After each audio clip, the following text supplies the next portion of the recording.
Development of English prose up to Francis Bacon's time. یہ بات یاد رکھیے کہ فرانسس بیکن رنائسنس کا آدمی تھا. رنائسنس ایرا کے اندر بائبل کو ٹرانسلیٹ کرنا شروع کر دیا تھا، اور جب بائبل کی ٹرانسلیشن شروع ہوئی تو الٹیمیٹلی اس کے ساتھ ہی یہ چیز بھی سٹارٹ ہو گئی کہ بائبل کی ٹرانسلیشن سٹارٹ ہوئی ہے تو پروز بھی مارز وجود میں آ گئی، نثر کا کام بھی شروع ہو گیا. تو اسی ایسپیکٹ کو جب ہم دیکھیں گے، جب ہم ڈسکس کریں گے تو مزید آپ کو اور بھی بہت سی چیزیں سمجھنے کو ملیں گی، اور بھی باتوں کے بارے میں آپ کو علم ہوگا. پروز لٹریچر پر للی اور سڈنی کی پروز کا اثر بہت غالب تھا. یہ دونوں پوئٹ تھے، ٹھیک ہے، لیکن ان کا جو اثر ہے انگلش لٹریچر کے اندر پروز کے اوپر وہ پوئٹک ہے، پوئٹک پروز انہوں نے پروڈیوس کی. رنائسنس کے اندر جو صحیح جو نثر کی جو شکل ہے وہ اس میں آپ کو ایسے شاہکار ملیں گے، خاص طور پہ ڈرامہ رائٹنگ کے اندر آپ کو نثر ملے گی. شیکسپیئر اور بین جانسن کے بارے میں جب آپ بات کریں گے وہاں پہ آپ کو نثر یہ پروز ملے گی. اس کے علاوہ یہاں پہ جو سب سے امپورٹنٹ چیز ہے وہ اس کے اوپر آپ نے غور کرنا ہے کہ ملکہ الزبتھ کے دور میں پیورٹن کا زور جب بڑھنے لگا تو اس کے ساتھ ہی جو رنائسنس کے ساتھ آئی ہوئی جو کرپشن تھی اس کو دبانے کی کوشش بھی سٹارٹ ہو چکی تھی. وہ لٹریچر جو کہ رنائسنس سے سب سے زیادہ متاثر تھا اس پر پیورٹن نے سب سے پہلے حملہ کیا. ہم نے پہلے اس کے اوپر رنائسنس کے لیکچر کے دوران میں نے پیورٹنز پہ آلریڈی بات کر چکی ہے. 1597 میں ایک پیورٹن سٹیفن گوسن نے ایک کتاب لکھی جس کا نام تھا اسکول آف ابیوز، جو کہ 1579 میں منظر عام پر آئی. اس میں جو لادینی ادب تھا اس پر اٹیک کیا گیا تھا. شاعروں کو بین بجانے والے اداکاروں، مسخروں اور اسی قبیل کے ناکارہ اور پست لوگوں کا ہمسر دکھایا گیا، پوئٹس کو، اور ساتھ ساتھ پوئٹس کو جھوٹوں کا باپ اور شاعری کو مخرب اخلاق ثابت کیا گیا. سٹیفن گوسن نے اپنی کتاب میں یہ بھی کہا کہ شاعری جو ہے وہ انسانی قوا کو مزمحل کر دیتی ہے اور قوم میں نسائیت پیدا کرتی ہے. سٹیفن گوسن کی اس کتاب کا جو دیباچہ تھا پریفیس تھا وہ سر فلپ سڈنی کے نام پہ تھا، اور اس کے شائع ہونے ہونے پر تمام ادیبوں نے اس کی رد میں تحریریں لکھی. ٹامس لاج نے فوراً ہی ایک جواب لکھا، اے ڈیفینس آف پلیز لکھا اس نے. اس کے بعد سڈنی نے اس کے مقابلے میں لکھی این اپالوجی فار پوئٹری. ٹھیک ہے، تو یہ یہیں سے آگے پروز سٹارٹ ہو گئی، باقاعدہ نثر یہیں سے سٹارٹ ہو گیا. سٹیفن گوسن نے کام کیا تو اس کے ساتھ ہی پروز بھی سٹارٹ ہو گئے. تو پھر اس کے اوپر جب کام سٹارٹ ہوا سٹیفن گوسن کی کاموں سے، میں نے بات بھی کی تھی کہ یہ وہ زمانہ ہے کہ جب ٹرانسلیشن سٹارٹ ہو چکی تھی. بائبل کی ٹرانسلیشن رنائسنس کے ایرا میں سٹارٹ ہوئی، بائبل کو ٹرانسلیٹ کیا گیا اور بائبل کے ترجمے بانٹنے شروع کیے گئے. جب ٹرانسلیٹ کیا گیا تو الٹیمیٹلی جس لینگویج میں ٹرانسلیٹ کیا گیا وہ اسی لینگویج کے اندر پروز پروڈیوس ہونے شروع ہوئی. تو اس زمانے میں فرانس کے اندر ایک بڑا مشہور رائٹر تھا مونٹین. ٹھیک ہے، مونٹین کو اصل جو ایسیز کا جو اصل بانی سمجھا جاتا ہے نا ایسے رائٹنگ کا، تو وہ مونٹین تھا. اور اس نے جو کام کیا لٹریچر کے لیے، ناٹ انگلش لٹریچر کے لیے بلکہ لٹریچر کے لیے، اس کا کام بڑی اہمیت کا عامل ہے. اس نے باقاعدہ طور پہ ایسے رائٹنگ کو اس نے لٹریچر کی جانرا کے اندر انٹروڈیوس کروایا، مضمون نگاری کو. ٹھیک ہے، چونکہ ہمارا تعلق آج ہماری جو کتاب ہے وہ بھی فرانسس بیکن کے حصے سے ریلیٹڈ ہے، تو اس سے ریلیٹڈ ہی باتوں کو میں آپ کے سامنے ایلیبریٹ کر رہا ہوں کہ اس نے انہی چیزوں کو دکھایا. ٹھیک ہے، تو آگے جب اس نے یہ چیزیں دیں، اس زمانے نے، اس ایرا نے یہ کنٹریبیوٹ کیا، تو فرانسس بیکن بھی اس سے متاثر ہوئے بغیر نہ رہ سکا. اس نے ایسیز لکھے، اس نے بھی اسی کے جو طریقہ کار ہے اس کو اس نے فالو کرنے کی کوشش کی. تو کسی حد تک وہ اس میں کامیاب بھی ہوا، لیکن اس نے ایز اٹ از اس کو کاپی نہیں کیا، بلکہ اس نے اپنا طریقہ کار اڈاپٹ کیا، اس نے اس کے اندر چینجز لائیں۔ بیکن کے ایسیز جو ہے وہ اس کے مونٹین کے ایسیز سے بہت مختلف ہیں اور بہت بہتر ہیں۔ تو بات کرتے ہیں ابھی فرانسس بیکن کے بارے میں تھوڑی سی، جو کہ ہمارا آج کا رائٹر ہے، جس کے بارے میں ہم نے ڈسکشن کرنی ہے۔ اس کی ایک ڈیٹیل میں آپ کے سامنے ایک بایوگرافی پیش کروں گا تاکہ آپ کو اس کے بارے میں بھی علم ہو جائے کہ انگلش لٹریچر کے اندر پروز کو فرانسس بیکن اسی ہی لیول پہ لے کے آیا جس لیول پہ پوئٹری کو جیفری چاسر نے پہنچایا۔ جیفری چاسر نے جب انگلش لٹریچر کے اندر پوئٹری لکھنی شروع کی تو یاد رکھیے کہ اس سے پہلے انگلش لٹریچر کے اندر باقاعدہ طور پہ لکھنے کا رواج نہیں تھا۔ اس وقت فرانسیسی زبان میں لکھا جاتا تھا یا انہی کی کاپیاں کی جاتی تھی، انہی کو ٹرانسلیٹ کیا جاتا تھا۔ تو ان دونوں نے اپنے حساب سے یہ پائنیئرز ہیں، اپنی جاندا کے پائنیئرز ہیں۔ اور انگلش لٹریچر کے اندر فرانسس بیکن نثر نگاری کے حساب سے اور ایسے رائٹنگ کے حساب سے سب سے زیادہ اہم ہے۔ فرانسس بیکن رینیسانس کے سب سے بہترین ریپرزینٹیٹیو میں سے ایک ہے۔ فلسفی اور لٹریچر میں اس کا جو مقام ہے وہ لٹریچر کی جو گریٹ جو پرسنالٹیز ہے اس میں جا کے ہوتا ہے۔ 1561 میں پیدا ہوا۔ اس کا باپ کوئین الزبیتھ کا لارڈ کیپر تھا۔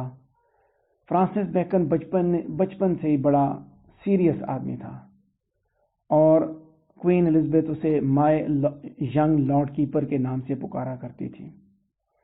بیکن نے کیمبرج میں ایجوکیشن حاصل کی اور اسی دوران اسے یہ فیل ہوا کہ ایرسٹوٹل کے زمانے سے رائج جو سوچنے کا طریقہ کار ہے وہ غلط ہے، لہذا اس نے تمام علوم کو مکمل طور پر حاصل کر کے تمام فلسفے کی از سر نو بنیاد رکھنے کا تہیہ کیا۔ 2 برس تک وہ فرانس میں رہا اور وہاں سے آ کر فرانسس بیکن نے بیرسٹر کا پیشہ اختیار کیا، لا کی طرف بھی، یعنی کہ وکالت بھی اس نے کی۔ 1584 میں وہ پارلیمنٹ کا ممبر بنا اور پالیٹکس میں بڑی دلچسپی کے ساتھ حصہ لیتا رہا۔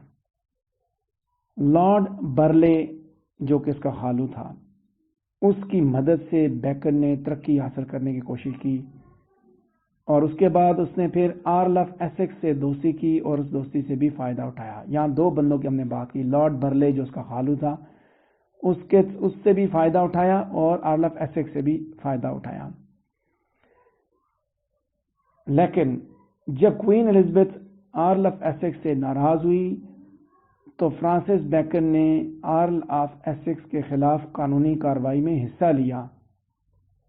فرانسس بیکن کی یہ حرکت انتہائی گھٹیا تھی اور یہ اس کے کریکٹر پر ہمیشہ ایک بدنما داغ رہے گی۔ فرانسس بیکن کو اپنی زندگی میں عہدے میں ترقی کے بڑے مواقع ملے۔ سن 1603 میں اسے سر کا خطاب ملا، 1607 میں وہ سولیسیٹر جنرل اور 1613 میں وہ اٹارنی جنرل بنا، اور اس کے بعد اسے کنگ جیمز کا بھی قرب حاصل ہوا۔ 1617 میں وہ لارڈ کیپر، اس کے بعد 1618 میں لارڈ چانسلر، 1621 میں وسکاؤنٹ آف سیل البانز بنا اور 1621 میں ہی وہ رشوت لینے کے الزام میں پکڑا بھی گیا اور اسے سزا ہوئی۔ اس کے بعد یہیں اب یہ بات بھی یاد رکھے کہ 1606 میں اس نے ایک امیر بیوہ سے شادی کی، مگر اس کی ازدواجی زندگی انتہائی تکلیف دہ تھی۔ فرانسس بیکن اپنا زیادہ وقت علم حاصل کرنے اور تصنیف و تالیف میں گزارتا تھا۔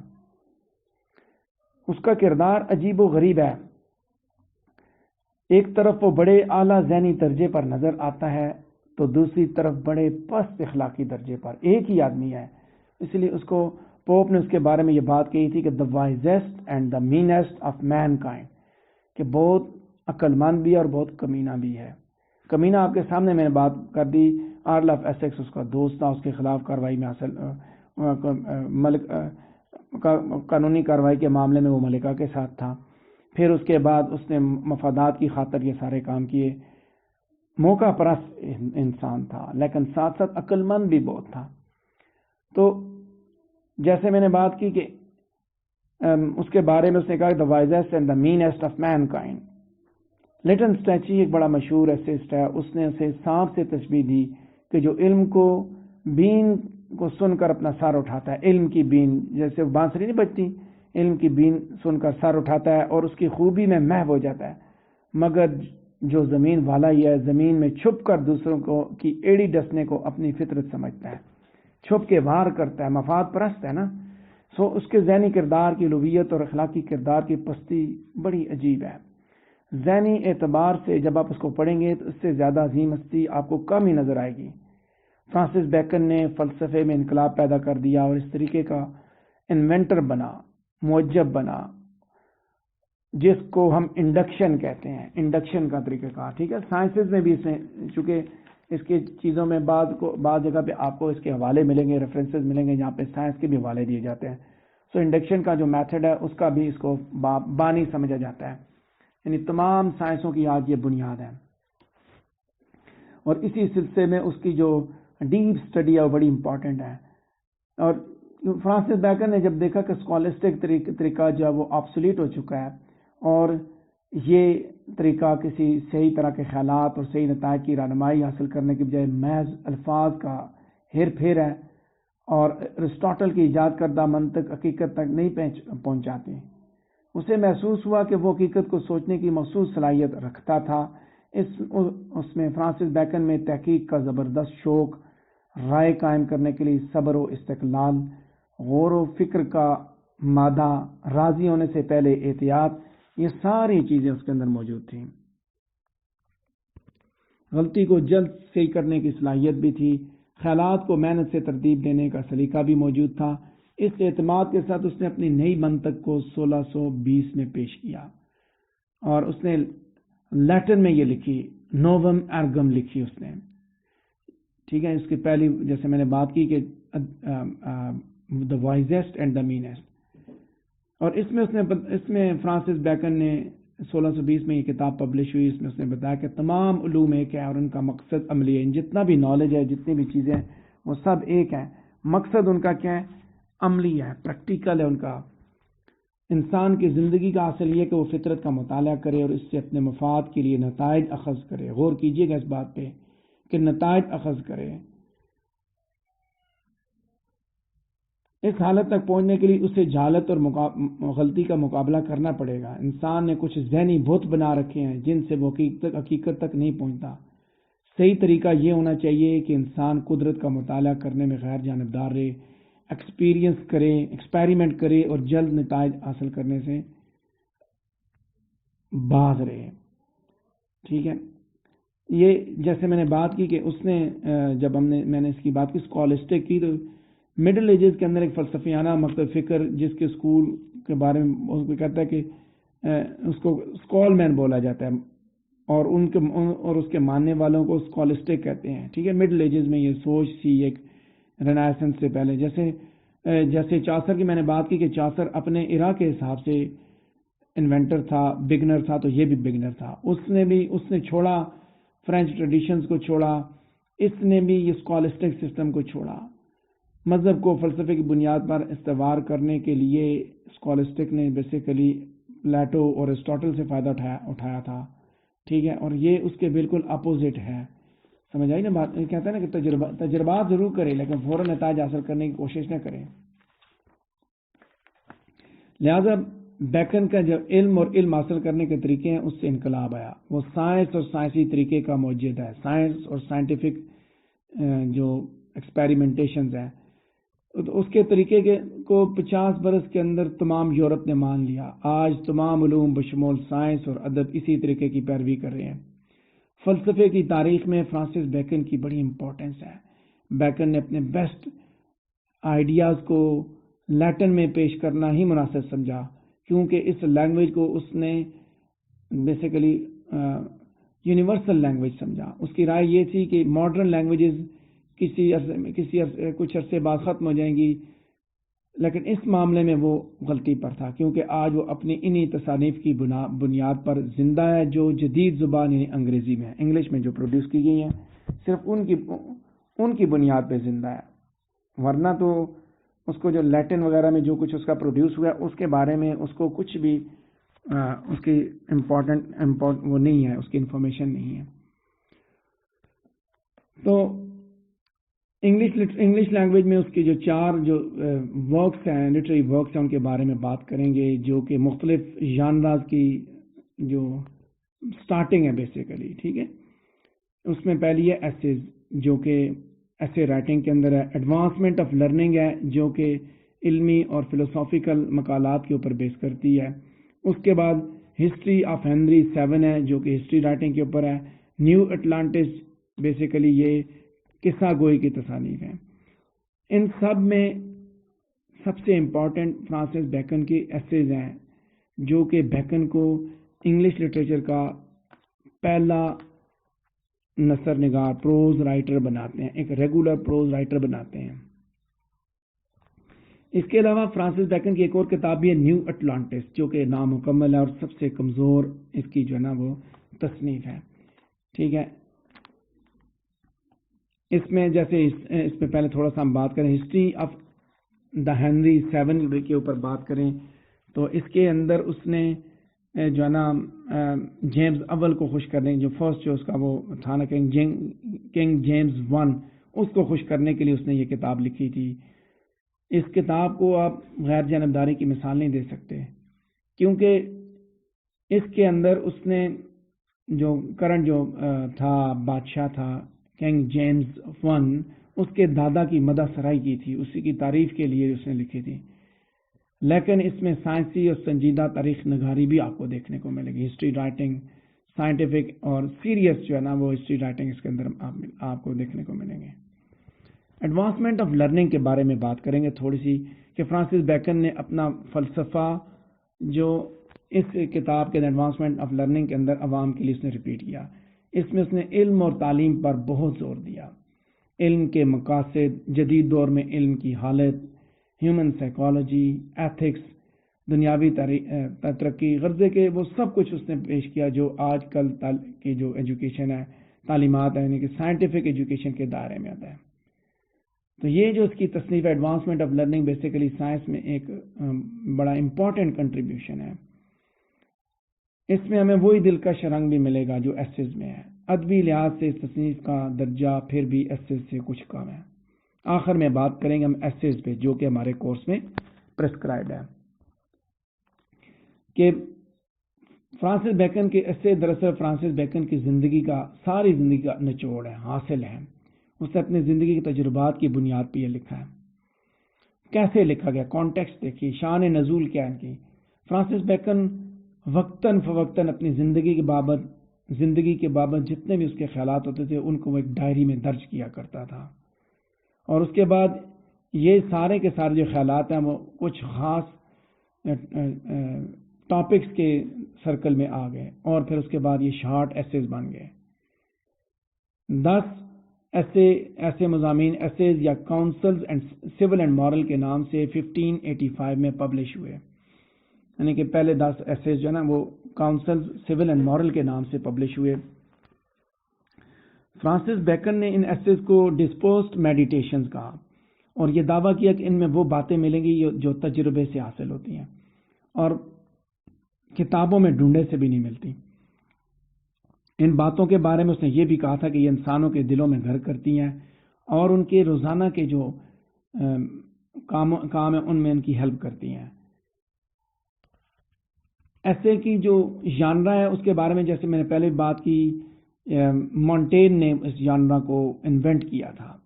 مونٹین رینیسانس کے بڑے نمائندوں میں سے ایک ہے، اور اس کے جو ایسیز ہیں وہ اس کی ذاتی زندگی کی دلچسپ جو ریپرزنٹیشن کر رہے ہیں۔ بیکن نے ایسے رائٹنگ کو مونٹین سے ہی بارو کیا، جس طرح وہ لکھتا تھا اسی طرح، لیکن بیکن کی پرسنالٹی مونٹین کی پرسنالٹی سے بالکل مختلف تھی، اپوزٹ تھی، لہذا ان دونوں کے مضامین ایک دوسرے کے بالکل برعکس ہیں۔ مونٹین اپنے ایسیز میں ایک دوست کی طرح نمایاں ہوتا ہے جو اپنے دل کی باتیں ہم سے نہایت صفائی، خلوص اور روانی کے ساتھ بتاتا چلا جاتا ہے، اور مونٹین کے ایسیز میں گائے گائے انسانی زندگی کے سے ریلیٹڈ جو ایکسپیریمنٹس ہیں وہ بھی شیئر کیے جاتے ہیں، مگر زیادہ تر جگہ بیانات اور ذاتی انکشافات ملتے ہیں۔ فرانسس بیکن ایک فلاسفر کی طرح ہم سے دور اپنی خودداری میں مخمور آپ کو ملے گا۔ اس کے اعلیٰ ذہن نے دنیا پر غیر جانبدارانہ نظر ڈال کر بہت سے اہم پرنسپلز انٹروڈیوس کیے۔ فرانسس بیکن کی لائف کو جب آپ دیکھیں تو وہ مفاد پرست تھا، اور مفاد پرست ہونے کی وجہ سے مفاد کی تلاش میں جو باتیں اور جو رائیں فرانسس بیکن کو اہم نظر آئیں، ان کو اس نے مختصر الفاظ میں ادا کر کے دوسروں کو بھی دنیا داری کا سبق دیا۔ فرانسس بیکن سیاستدان بھی ہے اور درباری بھی ہے، اور ایسے ہی لوگوں کے لیے اس کے یہ ایسیز اہم بھی ہیں۔ اس کے جو مضمون ہے وہ بالکل خارجی ہیں۔ ہر مضمون میں ایک سرخی کے تحت کچھ جملے جمع کر دیے گئے ہیں جو اس کے تجربے کا نچوڑ ہے۔ کہیں وہ پاس میں سے اقتصابات بھی لیتا ہے، ریفرنسز دیتا ہے جو کہ دراصل اس کی باتوں کو سپورٹ کر رہے ہوتے ہیں، آرگومنٹ پرووائڈ کرتا ہے۔ ایک لائر کی طرح، ایک بیرسٹر کی طرح فرانسس بیکن نے انتہائی غیر جانبداری کے ساتھ اپنی ڈسکشن کو اکٹھا کر کے نتائج نکالے ہوئے ہیں۔ ان ایسیز کے اندر فلسفے اور خیالات کو سب سے زیادہ اہمیت دی ہے اس نے، اور اس کی اپنی جو لائف، اپنی جو پرسنالٹی ہے وہ صرف اسی سمت میں آپ کو یہاں پر دیکھنے کو ملے گی کہ وہ ہمیں زندگی کا اہم درس دیتا ہے۔ فرانسس بیکن کے ایسیز کا جو بنیادی جو فلسفہ ہے نا وہ یہی ہے کہ جو اس کے فلسفیانہ مقالات میں ملتا ہے، مگر یہاں جو اس کی فلسفی ہے اس کے موافق زندگی کو دیکھا گیا ہے، نئے ایک اخلاق کی بنیاد رکھی گئی ہے۔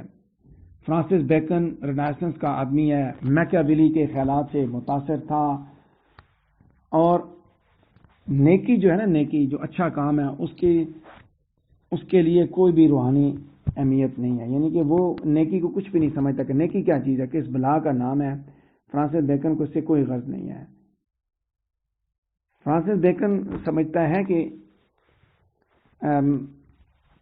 عملی دنیا امپورٹنٹ ہے نیکی سے زیادہ۔ کسی کے ساتھ بلائی کرتا ہے تو اس کا فائدہ یہ ہے، وہ یہ نہیں، اس کے ایسیز کے اندر ایک مین اور گورنمنٹ دونوں سے ریلیٹڈ انفارمیشن آپ کو ملے گی۔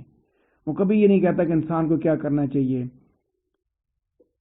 بلکہ وہ یہ بتاتا ہے کہ کامیابی حاصل کرنے کے لیے انسان کرتے کیا آئے ہیں، کامیابیاں کیسے حاصل کی جاتی ہیں۔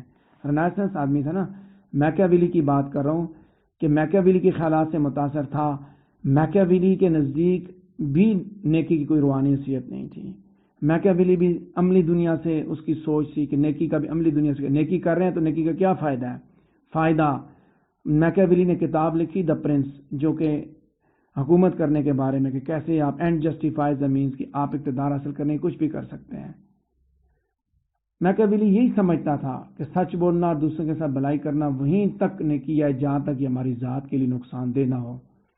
شیخ سعدی کی طرح فرانسس بیکن کے ہمیں ایسے ہی اخلاق کا درس دیتے ہیں جو کسی مذہبی اخلاق پر نہیں بلکہ عقل اور ہوش مندی پر مبنی ہے۔ فرانسس بیکن کے ایسے دنیا میں کامیابی کا راز بتاتے ہیں اور ہمیں رائے دکھاتے ہیں، اور اس طرح انسان کو سماجی زندگی گزارنے کے لیے تیار کرتے ہیں۔ ایسیز کی جو پہلی جو پبلیکیشن ہے اس میں صرف 10 جو ہے شارٹ ایسیز تھے۔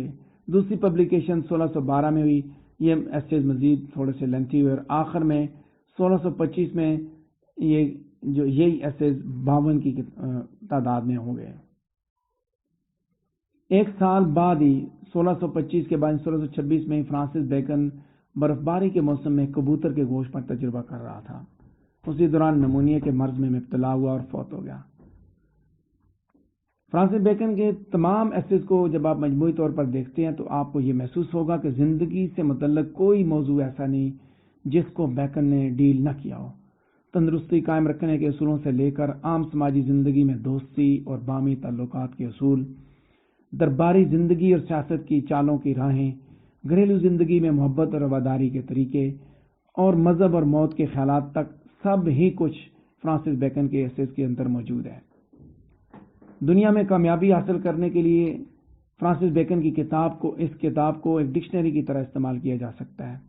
ہر موضوع پر آراء اہم نہیں ہے، لیکن سیاسی جو مسائل ہیں ان پر جو اس کے آرگومنٹس ہیں، جو اس کے مشورے ہیں، شاید سب سے زیادہ اہم ہیں۔ انگلش جو پالیٹکس ہے وہ انہی اصولوں کی بنیاد پر چلی، اس نے دنیا کو مسخر کیا۔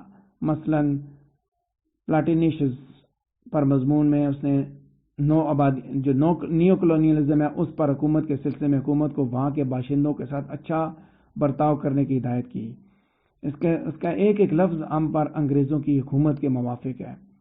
اسی طرح سیاسی زندگی میں لوگوں کو کامیاب ہونے کے لیے جو مشورے اس نے دیے ہیں وہ آج بھی برتے جاتے ہیں۔ آج بھی لوگ اسی طرح سیاسی مفادات حاصل کرتے ہیں۔ آپ اپنے ملک میں دیکھ لیں کہ پولیٹیشنز سارے ایک ہو جاتے ہیں مفادات کی خاطر، اقتدار کی خاطر، مفادات کی خاطر۔ جب مفاد ہوتا ہے تو سارے ووٹ دیتے ہیں، ڈنڈے کو ووٹ دینا ہے، ٹھیک ہے، بوٹ کو ووٹ دینا ہے، سارے متحد ہو جاتے ہیں۔ مفاد ہے، ٹھیک ہے، جہاں مفاد ہوتا ہے سارے اکٹھے ہوتے ہیں، جہاں مفاد نہیں ہوتا سارے جدا جدا ہوتے ہیں۔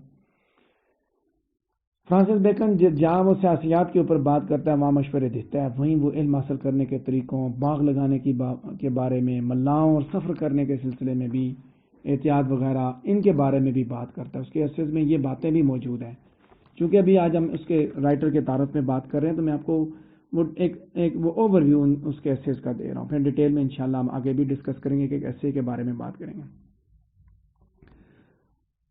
صرف محبت، شادی اور دوستی کی سے ریلیٹڈ جو اس کی رائے ہے نا، جو اس کی انفارمیشن ہے وہ خام ہے، یعنی اس کو آپ اچھا نہیں سمجھتے، کیونکہ اس کی اپنی پرسنالٹی کو آپ دیکھیں تو اس کے مطابق وہ اس کے اپوزٹ بھی نظر آتی ہیں کافی حد تک۔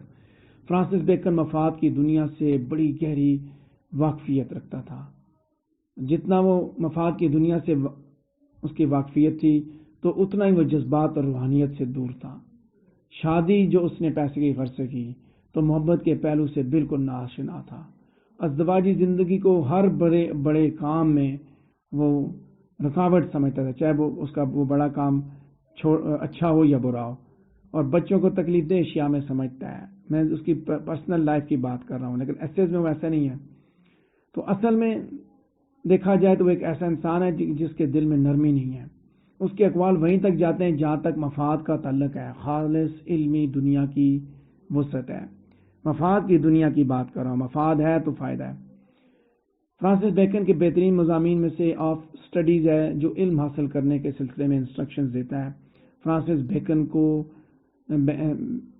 بیکن جو ہے علم کو روزمرہ زندگی میں مصرف سے شروع کرتا ہے، پھر یہ بتاتا ہے کہ علم کی جو ہے نا ایکسیسونیس وہ کس طرح نقصان دہ ہے، علم بغیر تجربے کے یوز لیس کیوں ہوتا ہے، کتابوں کو کس نظر سے پڑھنا چاہیے۔ کتابیں 3 قسم کی ہوتی ہیں جن کا وہ بات کر رہا ہے کہ some books are to be chewed, others to be swallowed and some chewed to be digested۔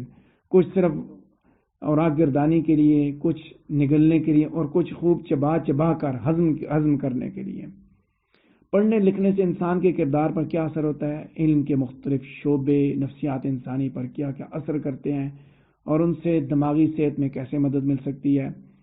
اس طرح تمام تر خالص مادی اور سراسر علمی ہدایات فرانسس بیکن کے تمام مضامین میں موجود ہیں، اور ان کا وزن، زور، ان کی حقیقت سے ہم آہنگی ہر پڑھنے والے پر بڑا اثر کرتی ہے۔ بیکن کے بہت سے اقوال زرعی بن چکے ہیں، ضرب المثل بن چکے ہیں، ٹھیک ہے۔ تو یہ بات یاد رکھیں کہ فرانسس بیکن کی پروز کے لیے جو کنٹریبیوشن ہے وہ بڑی امپورٹنٹ ہے۔ جذباتی اور تصوراتی تاثرات کو ضرورت سے زیادہ وہ یہ سمجھتا ہے کہ برتنا غلط ہے، اور اس کے نزدیک جیسے میں نے بات کی آف سٹڈیز کے اندر، پھر آف ڈیتھ کا ایسے ہے فار ایگزامپل، اس نے ایسے کی بڑی اچھی ایگزامپل دی۔ میں نے ایک ایسے صرف آپ کے سامنے پیش کیا، اوور ویو آپ کو دیا کہ وہ کس طرح کی باتیں کرتا ہے۔ تو ایسے رائٹنگ کا جو آپ ژانرا کو جب دیکھیں جو کہ اس ماڈرن ایرا کی سب سے امپورٹنٹ ژانرا ہے تو اس کا فادر فرانسس بیکن ہی ہے، اور اسی ژانرا میں آگے چل کے بڑی بڑی تبدیلیاں رونما ہوئیں، مگر فرانسس بیکن کے ایسیز کا اس جانور کے اوپر بنیادی اثر ہے۔ آج کل کے تعلیمی نظام میں چھوٹے درجوں سے لے کر بڑے درجوں تک اس جانور کی ہی مشق اسٹوڈنٹ سے کروائی جاتی ہے، پریکٹس کروائی جاتی ہے۔ ذاتی خیالات والے مضامین بھی ملتے ہیں، ایکسپیرینسز والے بھی ملتے ہیں، یہ ساری چیزیں ملتی ہیں۔ تو فرانسس بیکن نے لٹریچر کے اندر ایسے رائٹنگ کو انٹروڈیوس کیا اور آج بھی اس کا نام کسی نہ کسی طرح موجود ہے۔ یہ تھا فرانسس بیکن کا ایک چھوٹا سا تعارف اور اس کے ایسیز کے حساب سے۔ تو اگر اس سے ریلیٹڈ آپ کے ذہن میں کوئی سوال ہے تو آپ مجھ سے پوچھ سکتے ہیں۔